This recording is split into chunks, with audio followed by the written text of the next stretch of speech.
1 minute English မှာကျွန်တော် S နဲ့ like အကြောင်းကွာခြားပုံလေးကိုနည်းနည်းကြည့်အောင်နော်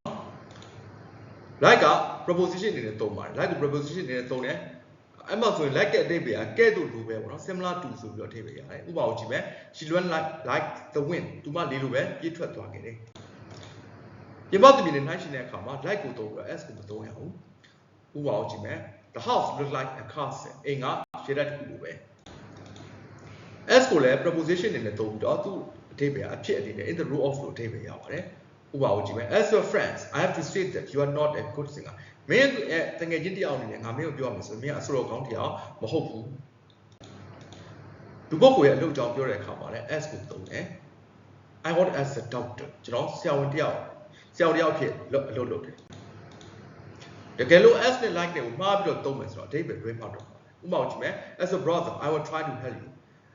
မင်းကိုတယောက်အနေနဲ့ငါမင်းကိုကူညီဖို့ကြိုးစားတယ်အဲ့ဒါဆိုရင်တော့အဲ့ဒီအဓိပ္ပာယ်ဘာလဲဆိုတော့ငါမင်းကိုအဲ့ကြောင့်မင်းကိုတယောက်အနေနဲ့တော့ငါမင်းကိုကူညီဖို့ကြိုးစားတယ်ဟုတ်ပြီအဲ့လိုမှမဟုတ်ခဲ့နဲ့ like your brother I will try to help ဆိုမင်းကိုကဲ့သို့မင်းကိုလိုပဲငါမင်းကိုကူညီဖို့ကြိုးစားလိမ့်မယ်ဆိုတဲ့အဓိပ္ပာယ်ဖြစ်ပါတယ်အဲ့ကြောင့် like နဲ့ s ကိုမှားပြီးတော့မသုံးဖို့ကျွန်တော်ပြောချင်ပါတယ်ခင်ဗျာကျေးဇူးတင်ပါတယ်